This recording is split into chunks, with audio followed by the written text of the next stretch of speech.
Emotional hook, inciting incident. She tossed the $100 bill onto the table like she was tipping a waitress. Book a cab to your parents' place. Goodbye. Her voice was sweet poison. My stepsister. My husband standing behind her, silent, smug. The divorce papers between us, my signature still wet. And in that moment, I didn't cry. I smiled. Because she thought she'd won. Backstory setup, the relationship. 2 years ago, I welcomed her into my life. Our father remarried late, bringing her into the family. I believed her stories about growing up with nothing, about wanting a real sister. I introduced her to James at a company gala. James, charismatic, tailored suits, sharp eyes, CEO of Lucerne Furnishings, the billion-dollar empire my late mother built before she died. He married me 6 months later. She was my bridesmaid. I thought she was smiling for me that day. Turns out, she was smiling at him. Discovery of betrayal.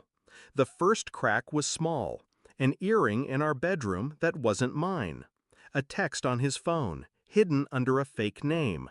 Her perfume lingering in the elevator when she claimed she was just stopping by. I confronted neither. Instead, I hired someone who didn't flinch at the word dig.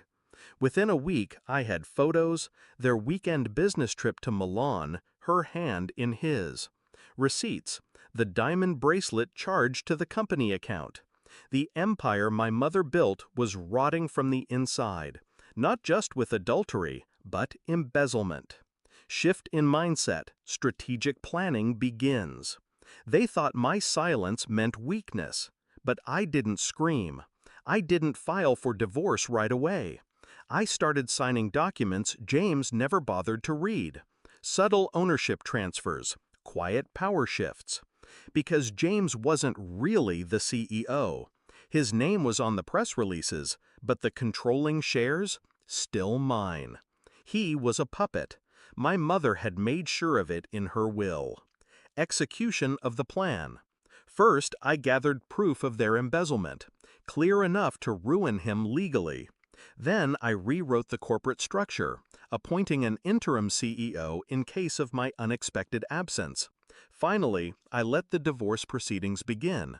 When James tried to negotiate a financial settlement, I agreed, on paper. I even let him think he'd be walking away with half my stake. He didn't realize I'd already moved the shares into a trust under my sole control. My lawyer? The same one who handled my mother's estate. He knew every clause, every lock on the vault, and he was itching to see it snap shut. Climax and confrontation, which brought us to that table.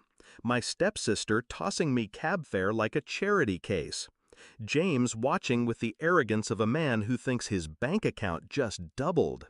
My lawyer chuckled, loud enough to break their victory high. "What's so funny?" she snapped. He slid 2 documents toward them. One, James's termination letter as CEO, effective immediately. 2, a legal notice freezing all his personal and joint accounts pending an embezzlement investigation. Her smile faltered. James blinked, scanning the paper. You can't," he stammered. "I can," I said, and I did. My stepsister grabbed the paper, skimming it.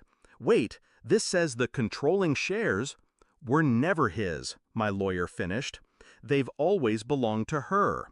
James was an employee, a very expensive one, and now an unemployed one." They left the room in silence. No more sneers, no more smug smiles, just the weight of a truth they couldn't undo. I didn't take back the $100 bill. I kept it, not as payment, but as a souvenir of the day they learned who they were really dealing with. My mother used to say, "A queen doesn't shout, she moves pieces." Today, the board was mine again.